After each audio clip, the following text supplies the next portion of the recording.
welcome to the Paint and Bright Quarterly Slush Pile. We are so glad to say hello to you and that you're joining us in order to listen in on our editorial board meeting. That's what these shows are, us talking about submissions. We decided that maybe we should do this so that you guys, listeners and authors and submitters, would all understand how we come to the conclusions that we come to. So we are lucky enough that authors agree to allow us to dissect their work on air, and that's what we're about to do for you. So the we right now starts with me, always. Kathleen Volkmiller. Here I am in Drexel's sound studio in Philadelphia. And it's a gorgeous fall day. And, you know, honestly, I got in my car, I started backing on the driveway, and you know what happened? What? She ran someone over. A perfect fall leaf fell on my windshield. Close. Oh. Yeah. And it went la, la, la, boop. And I was like, oh, because, you know, I love that Drexel doesn't start till this week because the fall equinox, and then we come back. So it's sort of, there's a brisk, it's 79 or something, but it's, I mean, the high today, but there's a chill in the air and it feels exactly perfect. What do you think, Addison Davis, who's here in the studio with us today? Did you enjoy the briskness of this morning? I did. It was like 90 yesterday. Today's really nice. Yep. Nature did that for me. Hi, Joe Zhang. Joe Zhang is here in the studio as well. Hey. What's it like in New York, Jason Schneiderman? Well, I haven't been outside yet, but inside my bathrobe and with my cup of coffee, it's quite cozy and wonderful. Oh, great. Well, our weather is usually pretty similar. We had the 80-degree day yesterday as well, and I'm hoping that it's a little brisk today. Although I have to say, I've always confused the words brisk and brusque. And I really like the idea of the day being like brusque, like the weather's just like brusque with you. But it actually, I'm hoping it's a brisk day. I don't like that idea at all. I don't want any brusque days. Yikes. Hey, Marion, what's the weather like in Abu Dhabi? How's fall treating you? It's a consistent 80 degrees every day and humid. And you know, it's funny, like, I don't know how you all manage to go from 80 or 90 on one day down to perfect fall on the next day. It's like hot flashes are a mood swing. So good luck to you. But you are lying that it's 80 degrees in Abu Dhabi. Yes. It's fall here. Fall turns perfect, right? It's about 80. All right, maybe 90. I just looked 90. On the weather. It says 104. All right, so I'm inside. I'm in the air 80 with air I'm conditioning. huddled under blankets and sweaters. All right, fine. Marion, you are a riot. It's a if I say it's 80, it's freaking 80. It's freaking 80. I haven't been outside all damn day. It looks like it's 80 degrees outside and it's cold inside. So there's that. Well, it's 104 out there. It's 104 right now. Low of 89. But it feels like a brusque 80. Brusque 80. I think brusque 80 is my porn name.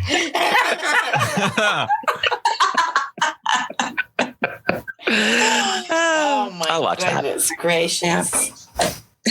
Wow. Well, there's no segue. There's no coming back from that. And there's absolutely no segue into the fact that we have generously been given permission by Blake Campbell to read and dissect 3 poems by him. And I'm very excited to do that. This is always the highlight of of every 2 weeks. I look forward to these moments. Who would like to read New Year? Oh, wait. Can I talk about fall again? There is a segue. Oh. I think because my whole life I've been connected to academia, except for a very short moment of my life, that for me, the new year feels like now. Like when I think in years, I don't think in the calendar year. I think in the academic year. Same. Yeah. Same for you, Mare? Indeed. Indeed. There you go. So there we go. So there's our transition. First poem by Blake Campbell is New Year. I volunteer Addison. All right. Cool. I was going to volunteer myself. All right. New year. The right parts of the brain light up for the wrong reasons. The fat accumulates, the teeth stain, but something has decided to remain. Naked, it stands before you. You hate it. With its winter clothes, they buttoned and zippered you up in your boyhood before you knew, when you felt their tightness but scarcely understood. The heavy coat, the cardigan and scarf cannot come off, it says.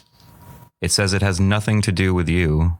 It suffers no hope of removal, though you dream of scissors cutting clean through the cloth, the rasp of cold metal just grazing the skin, when your bedroom window shakes in its frame and wakes you.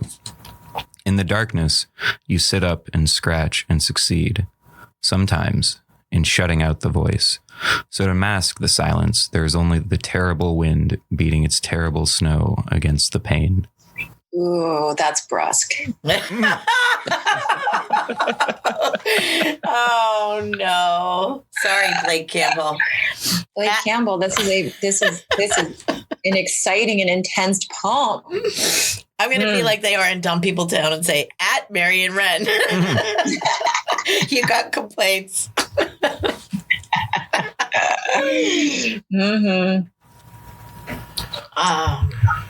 Okay, so this is definitely talking about New Year, Jan 1, because it's really cold. Slushies allow me to remind you that you can look at this poem. This is a very traditional structure here. We've got 2-line stanzas, and, it's a scratch and sniff poem. Looks like a poem, even from far away. Mm-hmm. That's what I call scratch and sniff. Is it about the past? Is it about the past refusing to kind of be left behind? Like, I don't really quite get what the it is, right? That something has decided to remain naked. It stands before you. Is it? And then it is the sort of the winter clothes and the trap. New Year's Day. I'm really confused. New Year's Day hangover. Oh.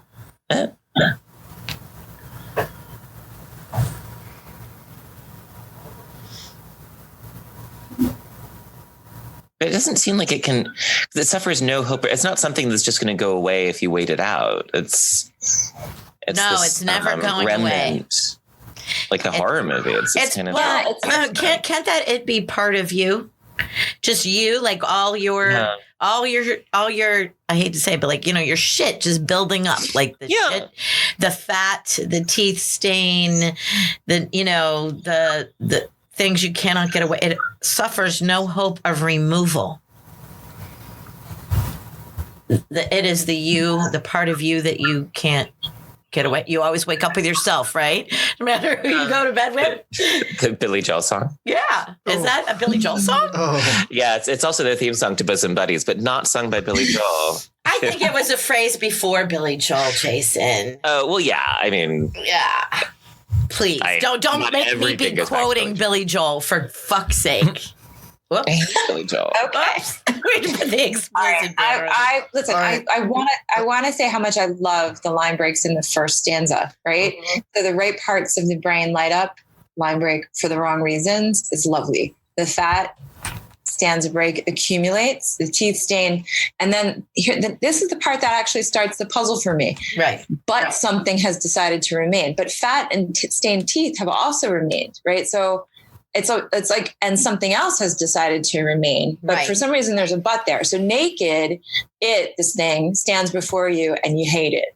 With its winter clothes, they buttoned and zippered you up in your boyhood before you knew. And I think that's the part where it's like, is this slipping into reverie now? Like, does it go from the moment in the present to the sort of like that Proustian slip into the past, right? And then, but then I can't necessarily track that, because the metaphor is really this personification of the it as the clothes, right? Like you can't get this thing off of you.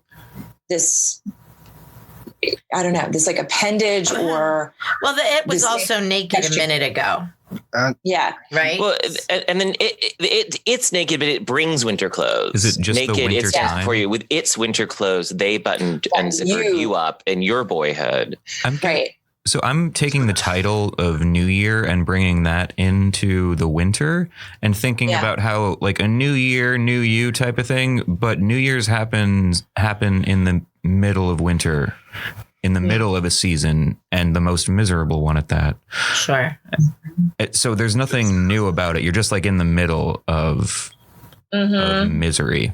And the right parts of the brain light up. Like you're thinking, oh, we're going to start anew for the wrong reasons because the fat's accumulating, your teeth are staining, and it's still ice cold outside.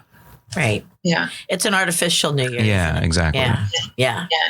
And so the it's boyhood. It's this kind of miserable past that can't be gotten out of, that continues to like overheat and oppress and itch and irritate.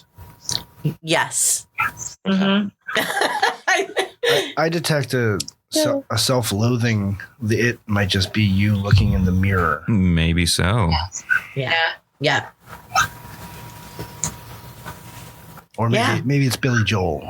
I apologize for saying that I hate Billy Joel. I did not mean that. Oh no, there are many songs that I do like. There are many songs that I don't. We're starting a beef now. Slush Pile. Okay, I'm sorry. I also said don't dare say that I'm quoting Billy Joel. So I did mean that.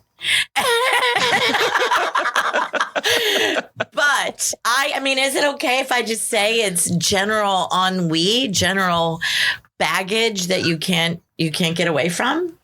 I don't, I mean, yes, but I feel like there's this specificity to the metaphor that's so powerful that's really undercut by the lack of specificity as to what the tenor is. Like the vehicle is so powerful. I mean, the clothing, like, you know, is such a powerful image, and you have such a sense of kind of being enclosed and entrapped and uncomfortable. Yeah. But then without it doesn't sort of make clear what it is that's being made visible. It's very familiar feeling for everybody, like on their worst day, you know, like when you have like an anxiety day. It, you know, I think it's pretty wonderful and terrible because, you know, nobody likes to remember that feeling, but, you know, we all have it.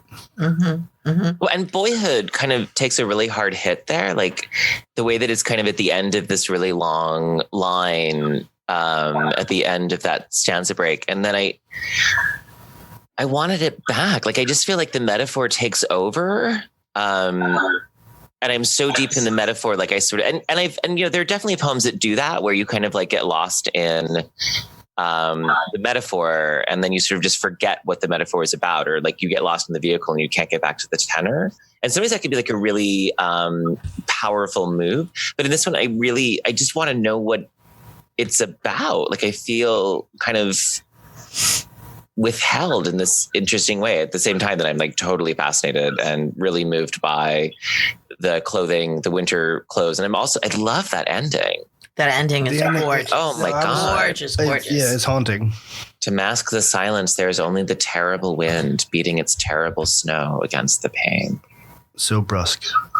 And it's shutting out the voice, right? I mean, like, it's so self-consciously contradictory.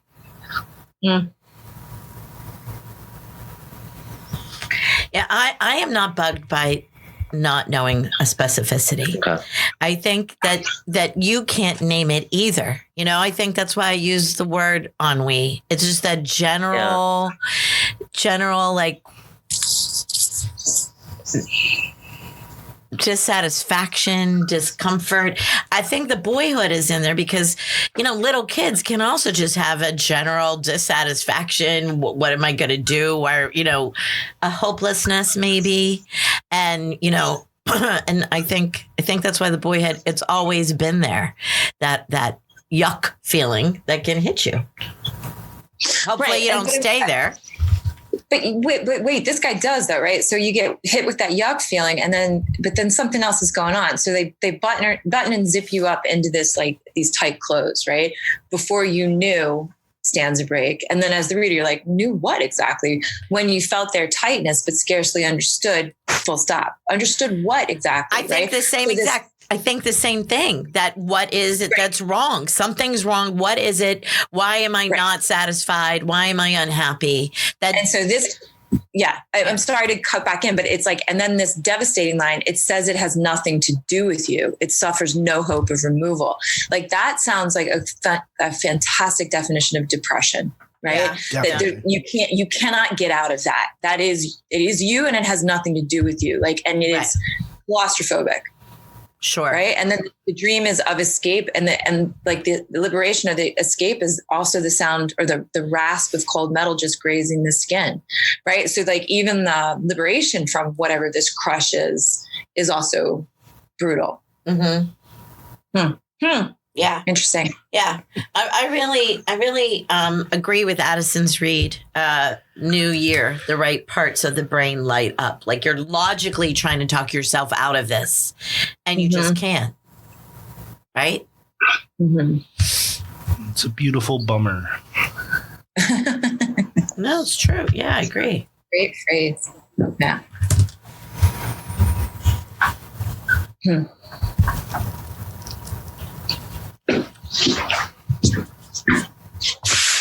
Do you want to vote? I mean, we have a number of other poems to get to. Yes, we do. We have 2 others. I think we could. I know how I feel. Shall we? Okay, you two are going to text to Joe. Yep. And we're going to vote right here, right now. 1, 2, 3. We have flipped thumbs in the studio, and we wait a unanimous yes. Woo! Oh, so interesting. Thank you, Blake Campbell. All right, new year. 1 and done. Okay, now we have chicken hawk. This is 2 pages, you guys. So notice, right? It keeps on going, and this is a skinnier one, but also tradish. And it's 5-line stanzas the whole way through. You want to do this one, Jason? Sure. Chicken hawk. In this season of rainbows, at my usual perch over the pool table, I leer at the lovely young, the bears and the bros in their jerseys and baseball caps, the twinks with tattoos in Hebrew or Tengwar and violet drinks, at the slick otters, but the loveliest never look back. I seek instead the touch of the subdued, the merely cute, the just too plump to be pounced on by their peers, those seeking for comfort a body of whatever beauty or some of my money. Is it cruel to imagine I share their youth? I gave mine to marriage, diverting desire for decades, knowing too well the cost of fulfillment. Why must it come incomplete? And with such casualties. The wife I haven't yet divorced, the son out west, I have not entered another life.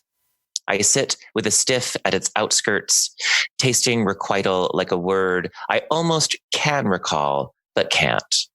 Mechanical fireflies flicker, cover the walls, and tonight desire seeps out of everything. Over bare torsos, into crevices, over the blue-lit boyish faces lost in their phones, finding each other. It leaks from tequila in test tubes, protruding from Speedos, and mixes itself into whiskey, but it does not concentrate or solidify. It does not freeze into facets to catch the light. But desire will follow these beauties before me down to the beach tomorrow, when they are called like sacrifices to the annual pageantry, and the North Atlantic licks at their 6-packs. I can only stand on the shore and grin as the sea in me heaves its lobster traps out of the depths and strands them on the sand, as barnacles of age affix themselves and fan their feathery legs into the surge. Children who might have been mine, you are loved, though you do not return my gaze, as if you had something to fear, as if I were only 2 eyes that converge in the V of the groin, the advancing vulture. Thank you. Well read. Thanks. Thank you. So I had to look up Tengwar, and it took me a minute to realize what the language actually comes from. And is it Tolkien? I already forget. I looked it up this morning and I can't remember. Oh, I think it's Tolkien. I think it's like a runish. Yeah, it's an invented language. Yeah, I think. That's great. Tattoos in Hebrew or Tangwar. Yeah. I love where this goes. You know, when you look at a poem like this, you're almost intimidated. 2 full pages, 5 stanzas, 8 lines. By the time we're out on the beach, my gosh, they are called like sacrifices to the annual pageantry, and the North Atlantic licks at their 6-packs. Those last 3-4 stanzas, I was like, holy smokes. I love that we start in the club and end at the beach looking out.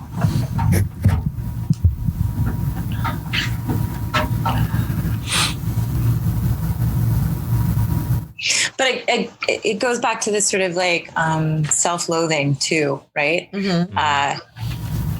Right. So this thwarted desire, this sort of sense of claustrophobia, and yet, right, impulse to become, right, and then that sort of like the gaze back on the speaker, as if he's perceived as this advancing vulture, right? Sure. It's just it's a fascinating movement, right? Of looking outward, looking inward, and then imagining how he's being seen the whole way through. Right. Yeah. Yeah. Well, the chicken hawk is a predatory term. Sure. I mean, a chicken hawk among the gays means someone who's really into very young guys, like sort of jailbait. Right. You know, I mean, the NAMBLA documentary is called Chicken Hawk. Sure. Mm-hmm. Wow. So there's something, I mean, for me, there was something really, like I wasn't sure how much the title meant to interrupt my empathy for this person. Because I mean, it's very easy to read the poem as kind of a sad old man who's, sort of death in Venice-y, watching of the beautiful young boys is kind of all that's left, unless he's going to pay for it or find someone. I mean, because I'm really interested in the sort of the predatory in the very beginning, right? The merely cute, the just too plump to be pounced on, kind of picking off the ugly ones or the awkward ones or the ones who will be available because they have their own issues. Well, I thought it was simpler than that. He says the loveliest never look back. So he seeks instead those he can get. Merely cute, just too plump, right? Those seeking for comfort a body of whatever beauty or some of my money. I felt like the narrative here was really clear. But I think that's also Jason's point too, that like you can see this person sort of like gazing and then deciding who might be an apt partner, so to speak, right? But I think that chicken hawk, it's really underaged. Right. Like it's actually like announcing in the title the predatory nature of this. But by stanza 3, you're like, oh, this poor guy, I hope he hooks up, which is like weird, right? Like for the title to be asking you to think of it in a sort of, deviant. Well, I mean, these guys aren't underage. They're at a club. Right. He's at a club. Right.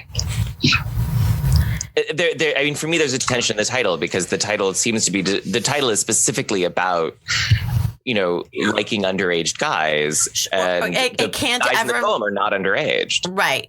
But I mean, I think Marion. I don't know if I would have gone as far as Marion did with self-loathing, but the chicken hawk and the vulture are the same self-deprecating words.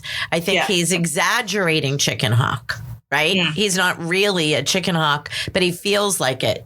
Because, I mean, and he lived his life. Right. He lived his life in a marriage. Mm-hmm. Right? Diverting desire for decades. Mm-hmm. So, I mean, in a hetero marriage, right? He lived his life. So, I think he just, he's. I think chicken hawk is self-deprecating, not literal. Mm-hmm. As is vulture. Okay.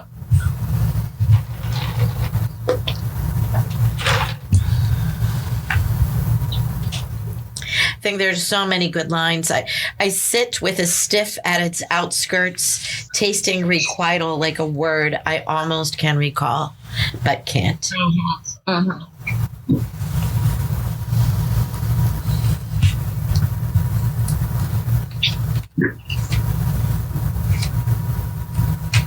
Addison, where are you?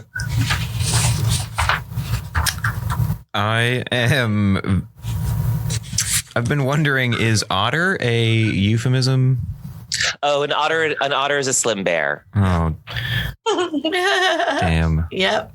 I thought it was literal otters, and I was just thinking about otters for like 5 minutes. No, it's a slim bear, and also like it's interesting because I mean the slang, like chicken hawk is much older slang, but like bears only really became a thing about like 10 years ago. I mean, in a lot of ways, like the gay slang kind of keeps it in a very kind of like contemporary moment.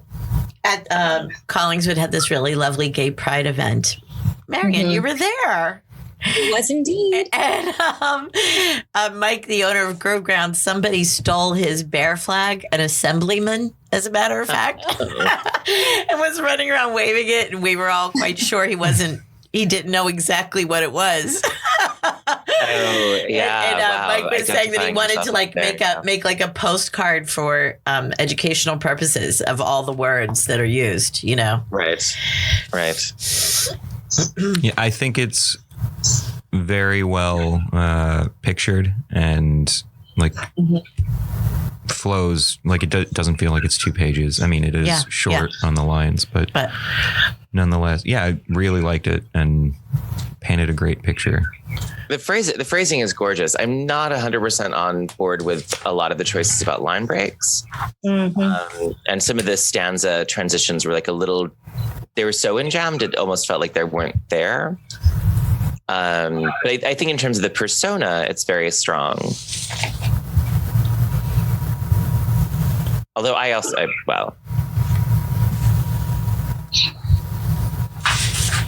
What? Do any of you listen to Orville Peck? Orville Peck? Who's that? It sounds familiar. It is basically gay Johnny Cash for 2019. Oh, yes. Someone told me about him. He's wonderful. Yeah, he's playing in Philly in a couple of weeks. Probably New York too. But he wears like a veil. Yeah, it's kind of sexy. He wears a mask and has like 40 abs. But this just literally sounds like one of his songs. Is that a good thing or a bad thing? Very good thing. That's a good thing. Yeah. Okay. I mean, I often have an aversion to sort of strands of self-pity within queer discourse. Mm. And so there's always something like a little bit like I think this isn't a poem question. This is like a Jason question where I'm like, oh, for fuck's sake, like just go pick someone up. Fine. So I think that's me. Like I just often have like a sort of frustration with, I just feel like certain versions of a queer sorrow turn into a kind of kitsch version of like a sort of Weltschmerz, but I don't love the advancing vulture as the end, right. As if you had something to fear, as if I were only 2 eyes that converge in the V of the groin. But I do think the personality is really well structured, and with Kathy kind of explaining chicken hawk as a self-deprecating term rather than actually talking about pursuing underage dudes. Mm-hmm. Like, okay. So it's okay. You both just like helped me articulate why I actually do love this poem an awful lot. Right. And it goes to that first line too, in the season of rainbows, sort of sets the deprecation against a current moment of like complete, like acceptance of, identity. Right. So that it makes this conflicted, voice, I don't know, feel really weirdly like archaic and precious. You know what I mean? I don't mean precious in a bad way, but like remembering this, right? For people of a certain age who were not easily out, right? and what the costs are and were in that transition. Like that. So for that, it feels really sort of important. And plus also, and this is really simple on my part, I love poems about bars like this. Mm-hmm. Like the way the bar emerges as a space, the way the club sort of emerges as a space in which this is happening. And it does remind me of, what's Terrence Hayes' poem at Pegasus? I think the poem in which, you know, he's on a dance floor in a gay bar, right? Sort of moving imagistically and also across time, thinking about his own desires and connections with men, right? But there's no self-deprecation in that poem. What Chicken Hawk does is give you a sense of that self-deprecation, but it doesn't feel overly drawn. So yes, indeed, Chicken Hawk. Yeah. I mean, I think Addison, you both said it, like, boy, am I in this club, right? Am I in this club? Yeah. And that's why I kind of love, and, you know, and that's dark and insular. And then I love that we end up at the beach, you know, and looking out into the ocean and the sea inside me, as the sea in me heaves its lobster traps out of the depths and strands them on the sand, as barnacles of age affix themselves and fan their feathery legs into the surge. Damn, Blake Campbell. The heart heaves its lobster traps. As interesting as all get out. Yeah. Shall we? Yes? Yes. Ready? Let's go. Let's do it. 1, 2, 3, vote. And I don't think there was much dramatic tension. It's unanimous. Yes. All right, Blake Campbell, 2 and 2. And now we are with Dead Moonlight. Marion, you feel very strong today? I feel stable. I feel stable. Like, I don't think you'll be raptured. Do you want to do this one? From my precarity. Yes, please. Ready? Dead Moonlight. We cannot yet make out what the fractured moon light tells us. Does it indicate an end or a beginning, casting its usual sheen there across the ripples? At sea, we still cleave to halcyon days as they threaten to fade, and the storm wind plays with your shock of blonde hair. One cloudless afternoon turned almost white. We bail the water out. We fight. The light remains and quavers, even as the pulse of its parent diminishes with distance, and the waves race to separate what is into what was and what will be. Yeah. Yes, very well read. Wow. Yeah. Okay. This one is my favorite, actually. Yeah? Yeah. Why? Because it just sort of leans into the impressionism without kind of making me feel like there's a narrative that I need.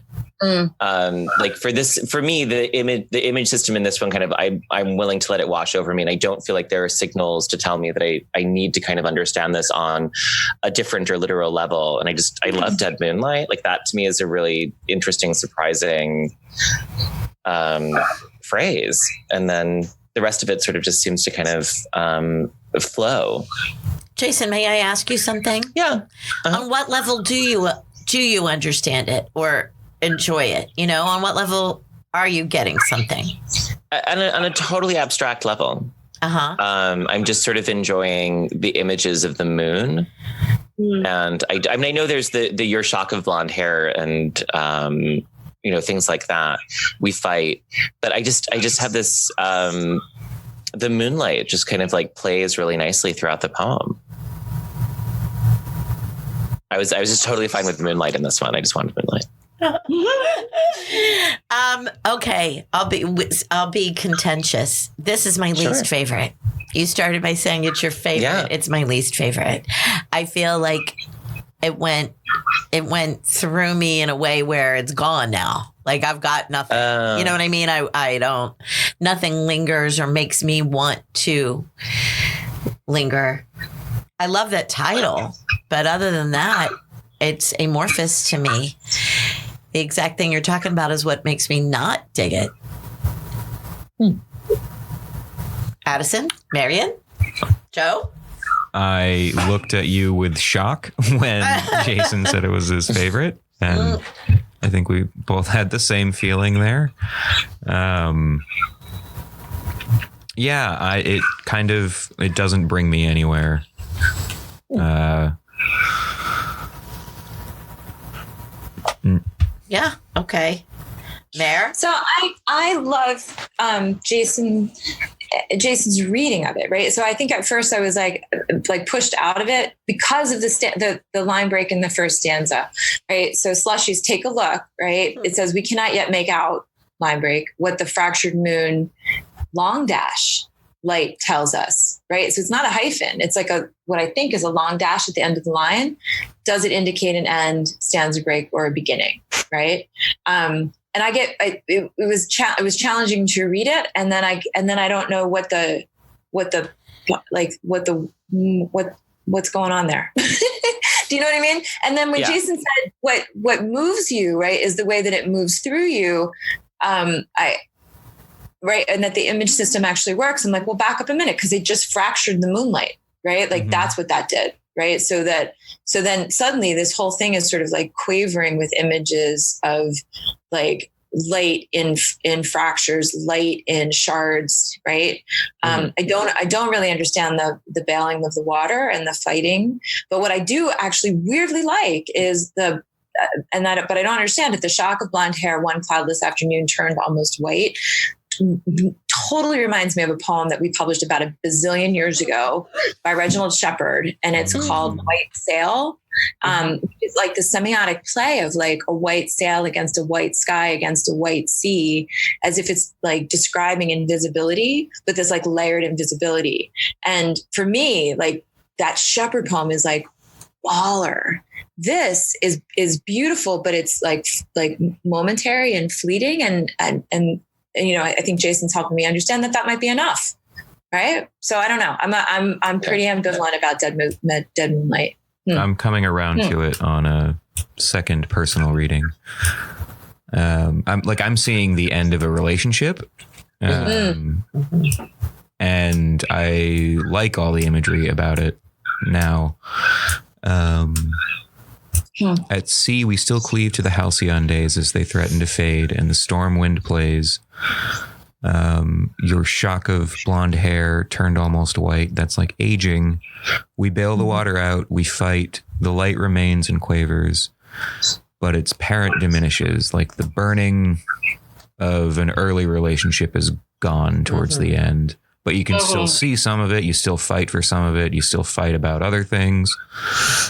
And you're going towards morning. That's what the diminishing source of the moonlight is. You're going towards day, which is a new thing. Sure. Separating what was and what will be. And so I really like that reading. Is everybody really okay with those last lines? Separate what is into what was and what will be? Little cliche? Well, what? Come on. I do feel brave talking like this because listeners will know that I'm usually very generous, and I am not. Hands crossed against your chest. Yeah. Body language over here. I have my arms across my chest, ladies and gentlemen. You have your arms crossed? I do. And we know that is not KVM. Wow. Into what was and what will be. It's like a little as my last lines. What? After the brilliance you gave us earlier? Like, after terrible wind against terrible snow against the Big Bang? And now you give me what was and what will be? It's not that bad. Oh, it's bad to me. It is bad to me. What about the removal of the last three lines? Right. As the pulse of its parent diminishes with distance, even that would be better.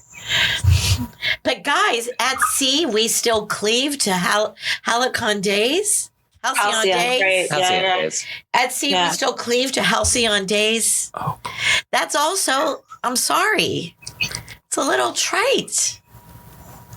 At sea, we cleave to halcyon days. Are you doing your like Yeats impression? Yeah, now my arms are out. We still cleave to the halcyon days. Like, alas, poor Yorick. My hands are out. No, but I think that pulls out the rhythm. I mean, what Yeats is doing when he reads like that is he's making sure that you hear the meter almost more than you hear the syntax. When you do that, it's like it actually has a really nice rhythm. At sea, we still cleave to halcyon days. Maybe there's a humor to this that we're not.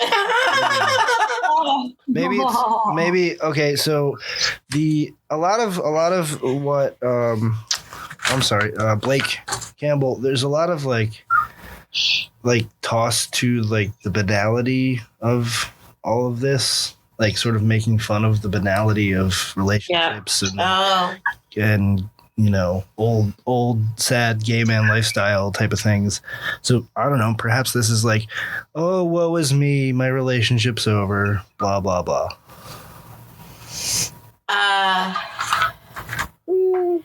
Or is that too cynical? Well, but I mean, that's the thing. I think it resists narrative. I think if you try to put narrative in there, right. it just falls apart. Right. And that's kind of why I like the I'm reading all three of them a little bit too specifically. Yeah, Jason, I'm going to disagree again. Jason, the narrative is really clear.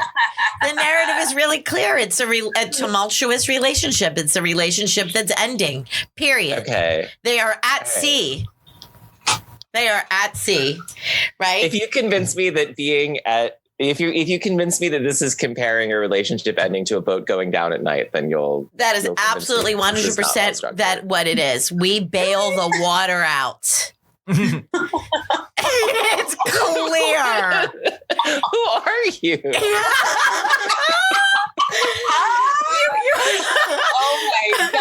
Oh my god. Wait, so but Jason helped, like, okay, could I just point this out, right?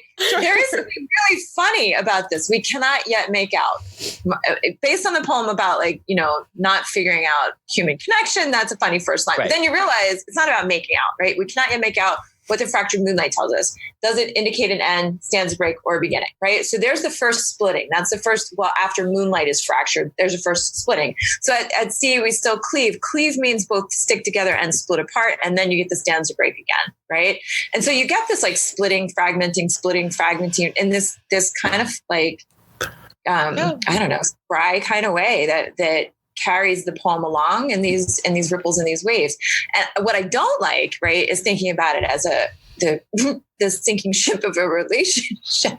I know, right? Like once you see it that way, you're like, oh, I can't. There is no other way to see it. We bail the water out. The waves race to separate what is into what was and what will be. Right. Does it indicate an end or a beginning? Hello. Right? Yes. All right. Fine. Interesting. I'm done. I'm back. I'm away from the mic now. I'm rolled back. No, this is wonderful. I'm so excited. I rolled back in. I got the arms folded again. Can you hear me?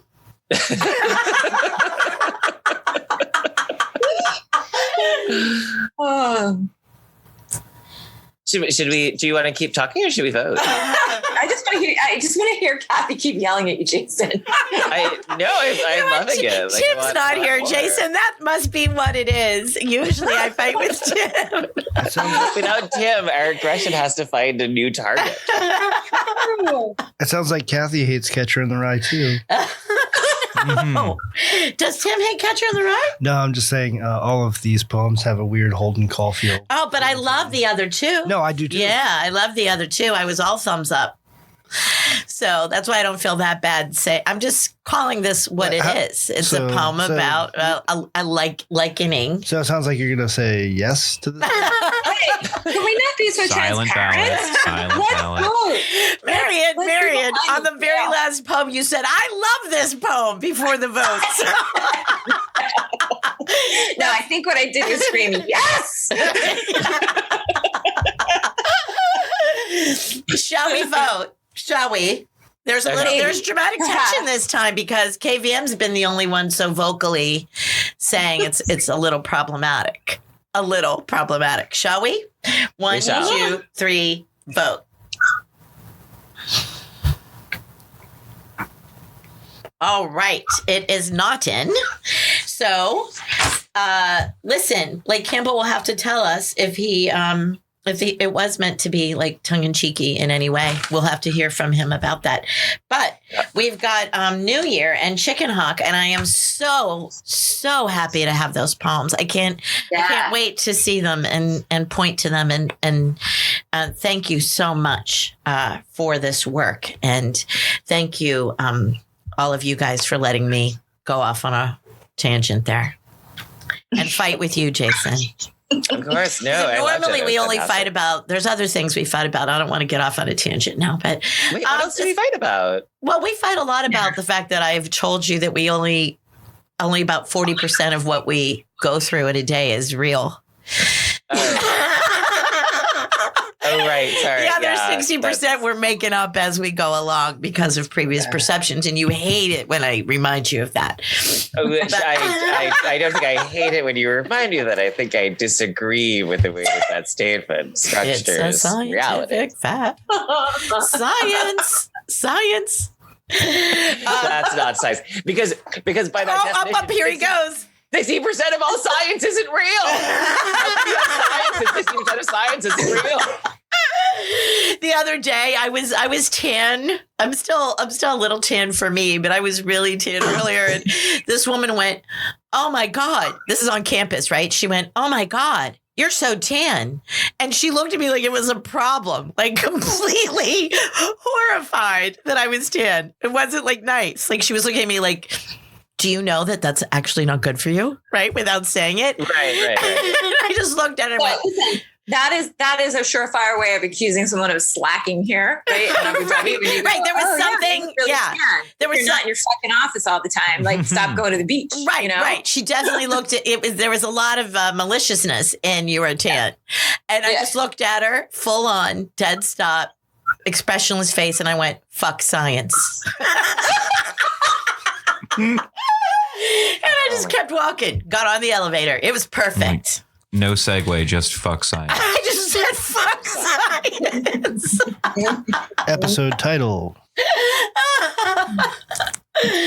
Oh, goodness. Anybody have anything they want to share? Anything awesome happening in your lives? You reading anything? I'm very close to having a book cover for Hold Me Tight, which is coming out in May of 2020. And the cover art that I'm thinking about using is Artemisia Gentileschi's Judith beheading Holofernes. So, awesome. Be a gory, classical, violent, feminist cover. Fantastic. Thanks. Awesome. Can I read you a poem? Yeah. Are you serious? I'm serious. This is a literary podcast. So I was thinking a lot about the reference I made to the Terrence Hayes, and so here's At Pegasus, and you probably know it, but it's just so lovely to have this poem in your head, right? At Pegasus. They are like those crazy women who tore Orpheus when he refused to sing. These men grinding in the strobe and black lights of Pegasus, all shadow and sound. I'm just here for the music, I tell the man who asks me to the floor, but I have held a boy on my back before. Curtis and I used to leap barefoot into the creek, dance among maggots and piss, beer bottles and tadpoles, slippery as sperm. We used to pull off our shirts and slap music into our skin. He wouldn't know me now at the edge of these lovers' gyre, glitter and steam, fire, bodies blurred, sexless by the music's spinning light. A young man slips his thumb into the mouth of an old one, and I am not that far away.